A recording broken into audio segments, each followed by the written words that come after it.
Welcome to the Creative Blood podcast. Spring has officially sprung and I'm sitting down with Lee Bofkin, the dynamic CEO of Global Street Art, Europe's leading painting company who's produced over 3,000 public artworks for global brands from Burberry to Netflix, Don Julio and Peggy Gou collabs to Fendi takeovers in the Miami Design District. But what makes Lee interesting isn't just the company he's built, it's the way he thinks. This is a conversation about how a scientist ends up building a business in art, why documenting culture can be as important as creating, and how ideas move from the margins to the mainstream. His eccentricity and passion is so wholehearted. Just go check out his Instagram @LeeBofkinInspo, where you won't find any murals or street art. Instead, you'll find Lee talking to camera inside his self-built creative Narnia, all about the history and cultural relevance of the 100,000 and counting objects that he's collected and documented from the last 150 years of culture and creativity, including vintage food packaging, retro toys, print ads, fragments of signage and typography, lunchboxes and school objects. It's literally a museum built entirely out of the things we were never supposed to keep. So come with me and meet the one and only Dr. Lee Bofkin. Welcome. Thank you. The energy is going to massively help us both. We're going to be bouncing off the walls, both of us. And then by the end of it, we're both going to deflate like balloons. Exactly. I want to give a rundown of all the things that I've been looking up about you, all the stuff that's online. God. Yeah, no, it's not bad. It's cool. Relax. It's all good. But because also I know that there's a connection between all of them. I feel that from looking at everything, and I know we're going to talk loads about it, but I just want to read it back to you. And Sure. just, if that's cool, just in sort of, so former UK breakdancer, a PhD from Cambridge in evolutionary maths, as you do. You're the co-founder of Global Street Art. We'll get into how that happened. You're a self-confessed neurodiverse superhero. I'm not actually. You're not? No, I mean, I am neurodiverse. I am autism spectrum disorder, but I don't think of it as a disorder. But I never call myself a neurodiverse superhero. It's on your That's a marketing decision that I'm still like, oh, do I really want to say that? Okay, Sounds you can awful. scrap that. That's cool. But yeah, you can keep it in there. But I mean, like, the superhero thing is quite ingratiating. So I'm kind of like, but fine. Okay. Well, let's go with it, but or let people decide. Go for it. Okay. When's the last time you thought about all the things that got to this point in terms of sort of where it all started? I guess my background is split, and there's a few things that I've put more effort into than others. So the ones that tend to come up are like, education. I was a scientist at one point. I have a PhD in evolutionary mathematics, and at the same time, I used to breakdance for the UK. So this is going back 20 years now. I would say professional dancer. I was paid for it, but it wasn't my full-time thing. My old crew still trains in our office every week. They have the keys, they come in, they move the tables. So I'm frequently reminded that I used to be part of that community. Yeah. I've collected ever since I was a kid. And one of the things about Global Street Art that people know is our space. So we've got a really wonderful space in Old Street that has an in-house museum. We call it our gallery. Yep. There's 100,000 objects in the room. I've collected ever since I was a kid. So I'm reminded of it every day because my desk is in like a 4 by 4 meter square section that has 700 folders around me of all different original content. So I guess I'm often reminded of the things that kind of got me here, and the people that have been instrumental in that journey as well, because there's a lot are still around, and the memory of them and how they've helped is still around. I'm thinking specifically of our chairman, Conrad. He passed away earlier this year. Was he co-founder? Your co-founder? Conrad is our co-founder. He was quite a bit older. I met him when I was working in finance, which happened after science. And Conrad was at a stage in his life where he was looking for something else to do. And what happened is, as I was dancing, I started taking photographs of street art and graffiti as I was traveling as a dancer anyway. Then I picked up a knee injury. I did a somersault in a competition, very publicly failed, and like limped off. And I never forget, one of my dancing buddies like limped in, so it looked like a transition, but I'd really hurt myself, ACL and meniscus and all of that stuff. Where was this? Where was that? Yeah. That was at the UK, a version of like the UK B-Boy Championship qualifiers around 2005-ish. So I had just one leg that needed a year to properly recover. In that period of time, I really took up the camera and seriously started photographing more and more graffiti photos. And I loved it because other people didn't. It was this amazing, what I thought was brilliant artwork where I could see like real evidence of like evidence skill. And it was kind of overlooked and ignored because that was at the time that graffiti would turn up really in magazines and books, on websites like Flickr, but it was before social media and everything got pushed to everyone. The best stuff got shared more, and then the quality sort of what people saw went up, and then the appetite for it went up. So I was seeing it and it felt like a bit of a well-kept secret. And I ended up with Conrad, who I'd met by then, saying, "Oh, I've seen your early photos, they're great. We'll start a company together. You can travel.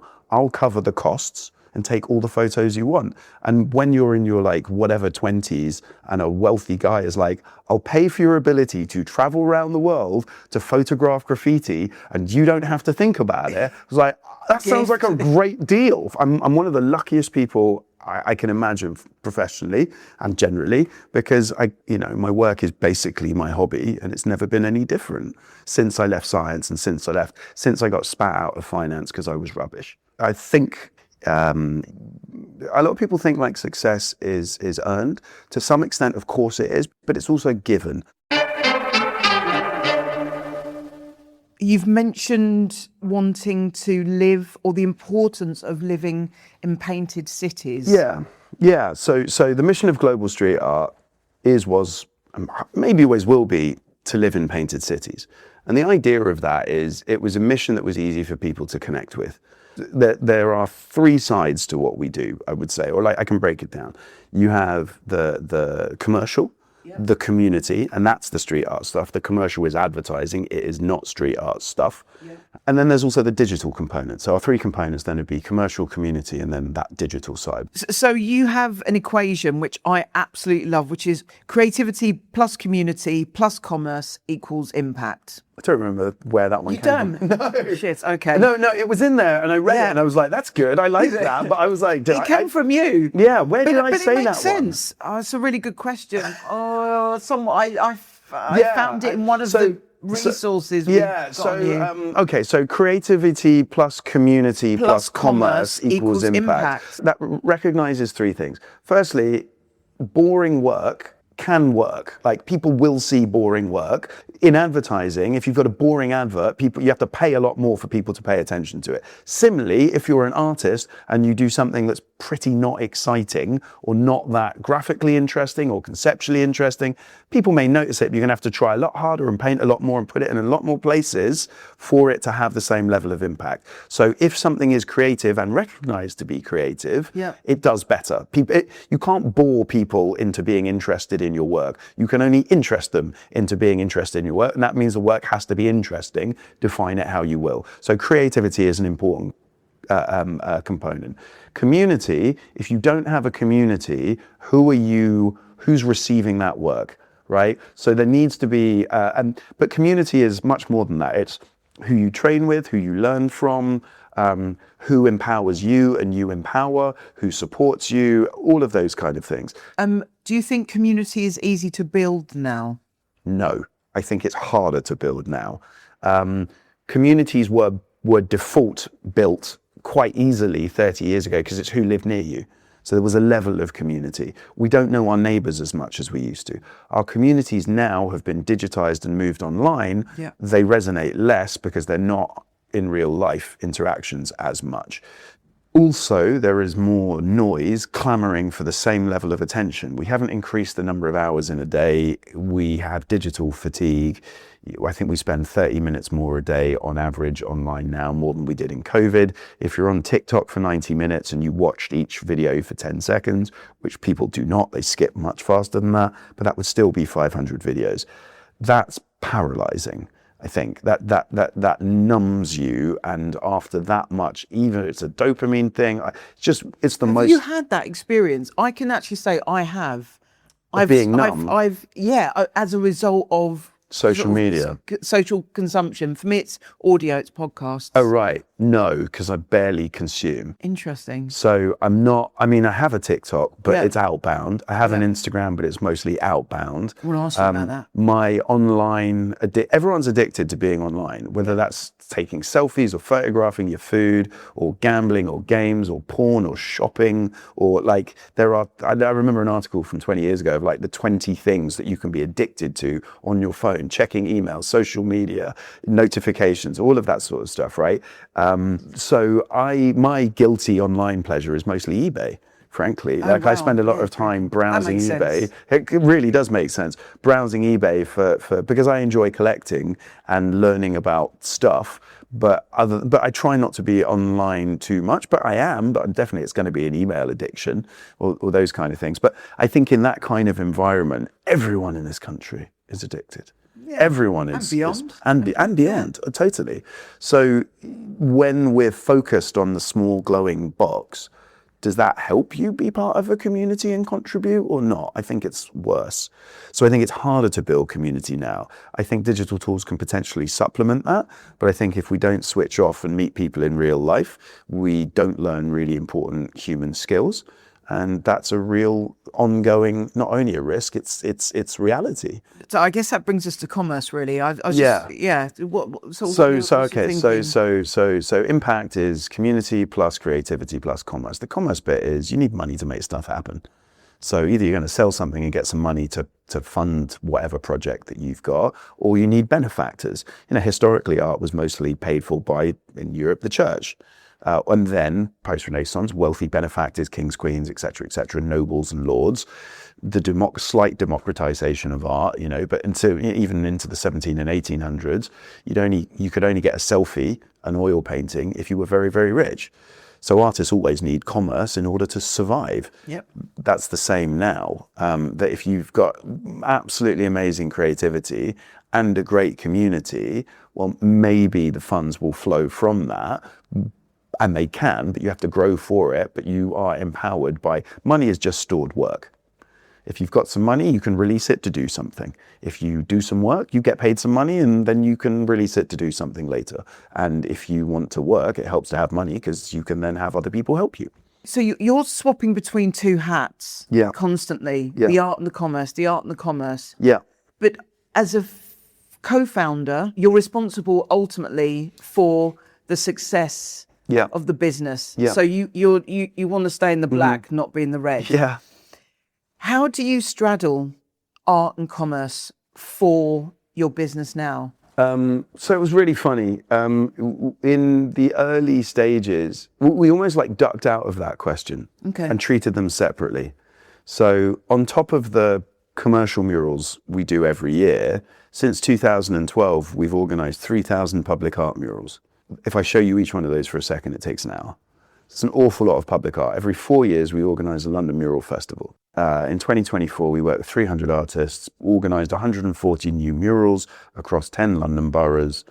80 of those murals are in housing estates. And doing the things in housing estates have led to some wonderful moments over the years, especially where you help kids grow up around art that might otherwise feel a bit excluded from the normal commercial gallery system, or who might not be comfortable going into big galleries, because art as an industry isn't necessarily the most welcoming, and putting art in public spaces helps sort of change that narrative a little bit. And so how do you measure the social or emotional impact of murals behind any sort of metric that you're commercial or community?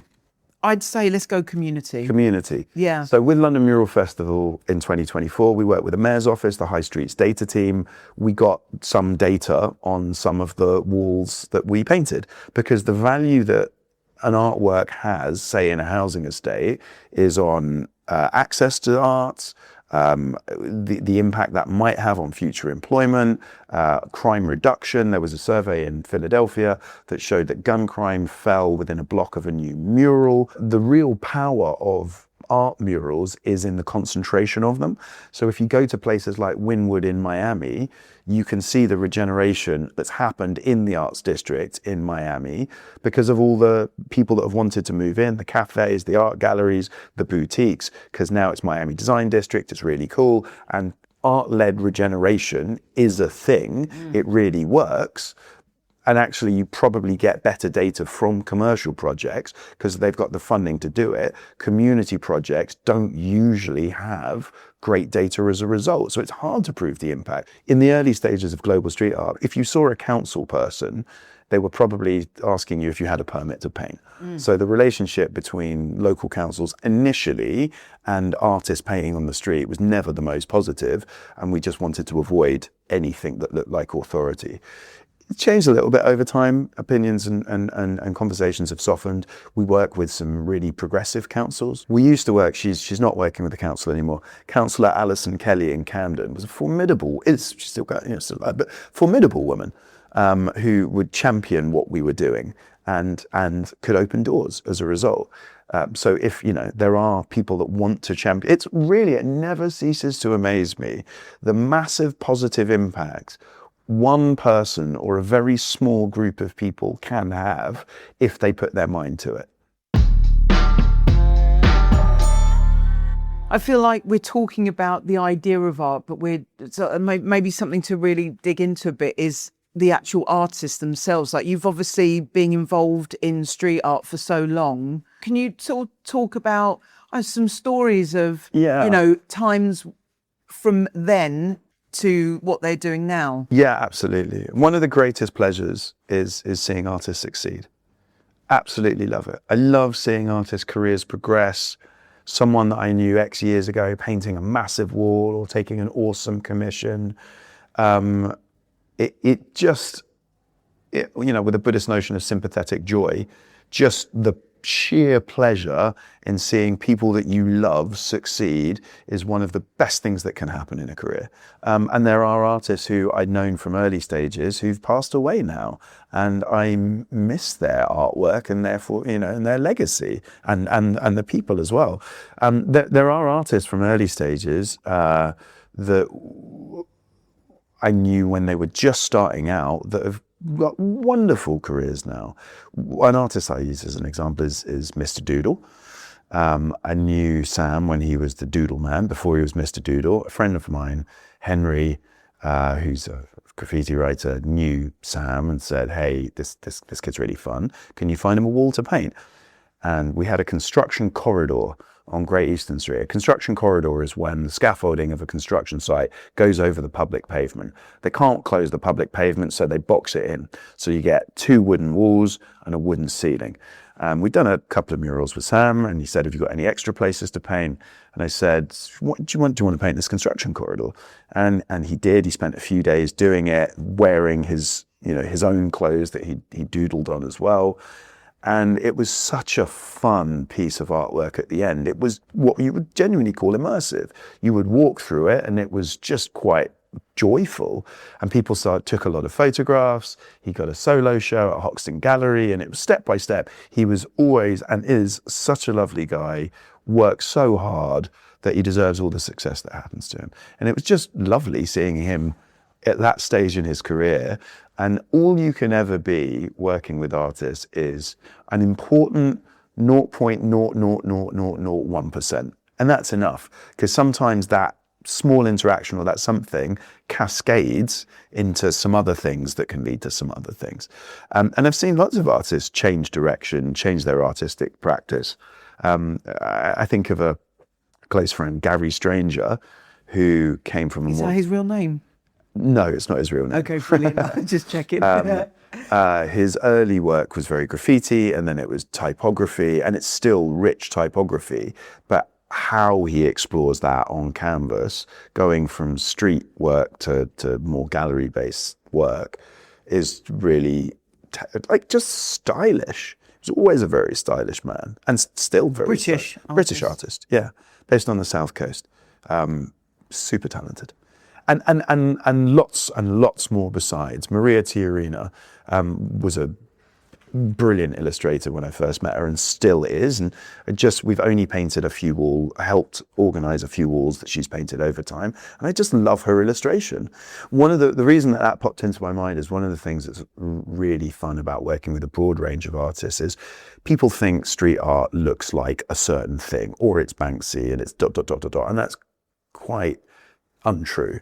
And actually, it's a huge city. There's plenty of space for so many artists with so many different styles, including people like Banksy. But it's a much richer, broader community than that, of people who just are only connected by the fact that they happen to paint outside. Yeah. Some have fine art backgrounds, some have graffiti backgrounds, some have completely wild backgrounds.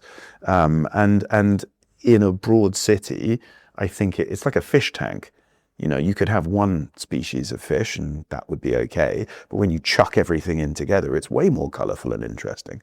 It's so global what you do. We're talking about, we're in the heart of Shoreditch, yes. right? We're talking about London specifically. Yeah. We're literally right opposite Blackwell Street, which is where our offices used to be. We are seeing street art all day long. Blackwell Street itself is pretty iconic. Absolutely. How many, do you actually know how many pieces of art are on there? I mean, it's got to be thousands. Over time, thousands. Yeah, over time, okay. Thousands. And there's so many tours going up and down the street. Yeah, and there were artists, like early paste-up artists who still have gallery careers. Callie Curry, Swoon. It's been an important alleyway from a historical, artistic point of view for a very long time. What's a secret space that exists in a city that you would sort of encourage people to go to? Yeah, a lot of the greatest places that I've ever been to from a street art or graffiti point of view were a time and a place. So there was a village in North Belgium called Doel, D-O-E-L, in the shadow of a nuclear power plant that was basically being shut down, power plant that was being shut down or decommissioned. So all the jobs left the village, so everyone moved out. So all the houses were abandoned. And it was everything. Then the artist came in and every house was painted, and it was incredible. It's gone now. Similarly, when the Haygate estate, which was a giant brutalist estate in Elephant and Castle, got knocked down, that's a huge bit of social history there as well. There was just a period of maybe a year or so. Residents had left largely, and it was kind of empty when artists moved in and painted it somewhat with impunity, and it looked amazing. Then it was knocked down instantly. And Shoreditch is post its best day, definitely. Old Street the same. There's still a lot of art around here, and you can still walk around Brick Lane and quite a lot of the other roads, but it used to have quite a lot more art. But I guess something that I find quite interesting, someone told me yesterday that was a recent street art festival, mural festival in Kingston on Thames. And there's been ones in Chichester and all sorts of places that you wouldn't have expected murals to happen. Dulwich used to have a big mural project associated with Dulwich Picture Gallery. Those kind of projects you wouldn't really expect, but how acceptable the art form has become as we just think of it as painting outside art and not street art that it looks in a certain way. What's the most unusual space that you've ever been asked to put some street art, create a mural? I love it. And when I was traveling photographing graffiti, these were not places that we were asked to paint, but they were places that artists were painting under bridges, motorways, the canals in Birmingham, just abandoned factories. And I do miss going to spaces that most people don't go, but artists and writers, graffiti writers, find their way there to paint them, because you feel like you're seeing part of the guts of urban life that not many people see, except maybe occasionally a dog walker here or there.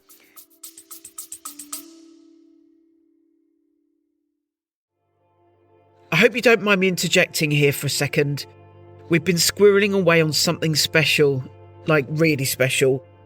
It's our new audio-visual series of shorts called Talking Pictures, where you'll find visual artists sharing their rare and raw untold stories from behind the lens. I saw these cowboys from across the field, and I had not shot an image that I loved after becoming a dad summer 2021. With each episode less than a minute long, it's about connecting artistry and heart to encourage a pause. The chip siding and the cracks in the cement are a lot like the wrinkles on my mom's face. We hope you love it as much as we do. Talking pictures.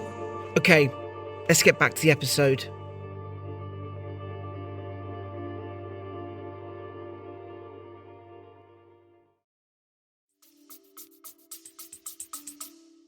And have you ever sort of created anything in a sort of, I don't want to say dangerous, but like you're talking about bridges, and when a lot of people associate street art, they're thinking of spaces that are actually quite hard to physically get to. Yeah. Do you know, sort of when you're driving down the motorway and you think, how did they get there? Yeah, I mean, that on the illegal stuff is guts. And they've climbed over and they've clung on and they've painted letter by letter, and there's risk.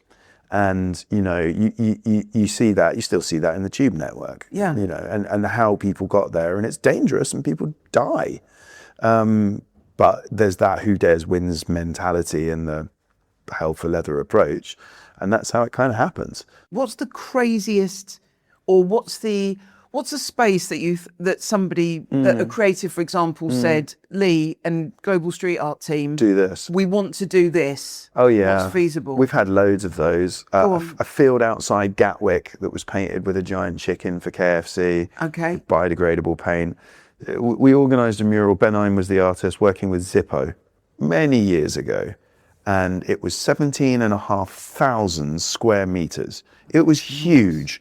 It was photographed by a NASA satellite. That's how big it was. It used 6.5 tons of recycled paint that were mixed in a bathtub.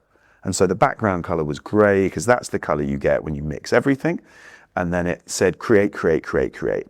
That was wild. The day that we were meant to start, a group of travelers, gypsy travelers, cut the bolts, moved in, and started dumping rubbish there. And it took 6 weeks for the bailiffs to get them evicted.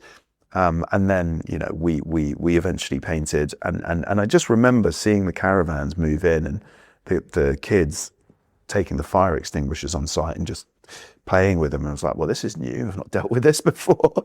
Amazing. And then another one was probably around the same time, actually. So this is about 10 years ago. The roof of Fendi's headquarters in Rome. Fendi called us and asked us if we could find 6 artists from around the world to paint the word future in their own language. And the roof is basically donut shaped. It's a square donut, a squonut. It had a light, squonut, that's a new word, had a light well in the middle that meant you couldn't paint in the middle. So the only way to lay out the art was as a ring, as a circle. And we just did it in yellow, Fendi's color, and black. And Fendi liked the design so much, they bought the rights to it, put it on a t-shirt with their logo in the middle. They called it the Ring of the Future. That was Fendi's best-selling t-shirt that year, which was awesome. Really fun. So we've definitely done some strange surfaces. So with these kind of collaborations, how are you curating the artists? The way that we work with artists is probably in like 2 or 3 different ways. We have our staff artists, who we work with, core team, full-time staff, site or on-site, unbelievable artist leads. They can paint anything, super broad skill set. At the same time, we have our freelancer artist base, who only do work with us. That's a subset of the artists that we work with as well, and we give them as much work as we possibly can and build teams to do that as well. Then there are artists that we work with because they've got their own design style, so that the artwork's not coming from the client, the artwork is going to come from that artist. This is as much about art as it is logistics. Yeah. You know, I'd probably say the other way around. It's as much about logistics as it is about art. So it's logistics is it logistics plus art? Yeah. I mean, ultimately, that's why it's like, you know, you've got the art store level, goes to great art, goes to Cowling and Wilcox because you're executing at that scale. And then you have the Wicks, Leyland, like that scale of artist where it's the homeware store or the trade specialist decorator merchant store, and you're painting at that scale. And that's just a different way of doing it. Right. Super fun though. Love the challenge. It's physically grueling. I miss being on site a little bit. I say that now, but then when you're on site and you're 20 meters in the air and it's raining and it's not going quite according to plan and you're fighting the wall. Yeah. I remember like so many times when I was on site, just having the Arnold Schwarzenegger voice in Predator when you're looking at I want to die. And you're like, you just want to finish the project and it's a slog, but eventually you get there. What gets you out of bed now? Bills. Bill. No, I mean, I still absolutely love my job. The team, I really love the people I work with. I really love seeing artists deliver amazing things. I love being on site. I love being able to contribute because ultimately I have a tattoo inside my lip and it's a Zulu word, Ubuntu, and it means, amongst other things, I define it as empowering yourself by empowering the people around you. And you're only as good as your community, that you support them and they support you, because no one does anything alone, really. And so seeing the people around me succeed is really motivating. Also, the gallery in Oldstead, our in-house museum, I've collected since I was a kid, and I love the quote that collecting is a sickness that can only be cured by sharing. So showing people stuff in the gallery and seeing them leave, I don't know if exhilarated, inspired, or just knackered and confused. Something like that. It's all it's all the same. Have so much stuff that you can't just get it in your head. Yeah. That is also quite fun. It's a nice part of the job. I think I absolutely love what I do. I think I'm flirting with burnout, and I always struggle with that bit, to be honest. Every founder. Yeah. Every, founder, co-founder, business owner, sort of manager of people. Yeah. Because, that's sometimes where it can get to. So you have to find that happy place, that fire. Like, how do you retain that? That's the big question. You set up a business because you wanted the world to do something different. You wanted it to be different to today. Yeah. So I think you're probably working with and on yourself as much as you're fighting yourself. You learn who you are in practice, not in theory. Yeah. And so what you do and execute and the pressures that you're put under and how you respond tells you things about yourself that are quite illuminating. Absolutely. Yeah. It's a mirror. Yeah, people a mirror, definitely. You're all about showing and sort of archive. You cannot mention a tattoo inside your lip. Oh yeah, okay. Without, I just be really keen. Wowzers. I'm glad you said it was your lip. When people are like, I've got two somewhere on my bum as well. Oh, you do? Okay, you don't. Okay, that's cool. It's cool. The lip is plenty. What's the worst thing you could get tattooed on yourself? You'll get it in a second. Or maybe I'll make it really easy. Go on. Whose name should you not have tattooed on yourself? An ex-partner. Oh, there you go. And the worst place, I've already alluded to where it is. And what's the worst font that you could put it in? There you go. Which one? Comic Sans. So if you're asking me, do I have a tattoo of my ex's name on my butt in Comic Sans bold with a Times New Roman cover-up, augmentation? No comment. Okay, brilliant. What came first, that one or this one? This one was my first. Okay. Because I didn't want my mum and dad to see the tattoo, so I hid it in my lip. I got it as in a hardcore place, but for the softest of reasons. I was scared that my mum was going to be mad at me, so I was like, I'll just do it in my lip. They'll never notice. You must have the most incredible pain threshold. If you can file away 30 folders of postcards in some color order or something, you've got a high pain threshold. So that was fine. I've never met anyone quite like you before. And the reason why I'm saying that is because you're a living, breathing encyclopedia that is so deeply passionate about why you're doing what you're doing, not just the what you're doing. I feel like there's such like an essence of like, this must be documented. I want to show and share. Where does that come from? I never thought it was a choice. When I was photographing all the graffiti pictures around the world, I felt like it was the piece that dictated if it should be captured, and I was just serving that. So I would take the photo and go to the place and make that risk or whatever it was to get the photograph. And I went to some pretty crazy places because I thought it was worth it. And it was the piece that dictated that it was worth it, not me.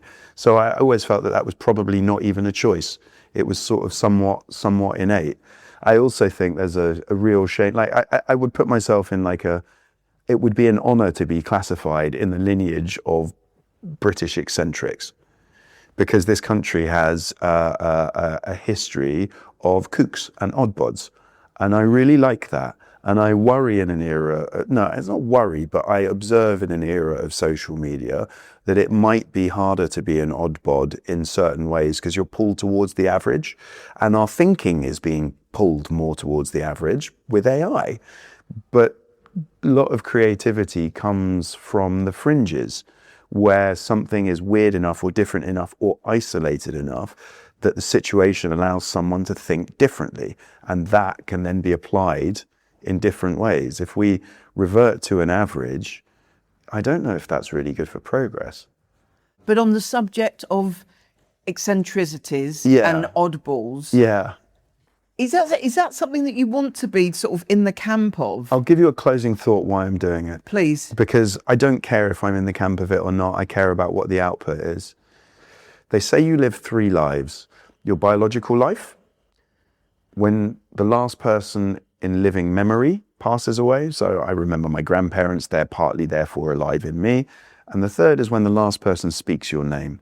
And the whole effort of the gallery is to try and speak the name or remember the legacy of past creatives, and in doing so, keep something of them alive. And that is more than enough for me to get out of bed for in the morning, which is why I'm kind of driven to do it. Which is also why I don't really think it's a choice. Because if you've convinced yourself of that, how do you stop? And on that note, we're out of time. I don't think I think I'm sort of in awe, and I don't want to say anything else. Thanks, really. Laura. I think that's the way. So I want to say a massive thank you. I feel like I got through about a tenth of the questions I actually wanted to ask you, but somehow you've managed to answer absolutely everything. Okay, amazing. You've done this 360 context of your world, your vision, your appreciation for a culture you're so dedicated to preserving and championing and continuing to do that between art and commerce. And I think you've made the impossible possible, and you continue to do that. Brilliant team. But, you know, with all of that, thank you so much. It's been a pleasure to be here. Giz a hug. Giz a hug. I guess we've got to do that now then. It'd be weird if we didn't. Okay. All right. Nice one. Thank you. If you enjoyed this episode, don't miss a single drop by subscribing and following the Creative Blood podcast. You can also head over to creativeblood.com, where you'll find even more inspiration from pioneering creative disruptors in fashion, music, film, art and entertainment. Let's get all these conversations out there and shared with fellow creatives. These episodes were crafted by the brilliant humans at Creative Blood and Scenery Studios. Thanks for listening.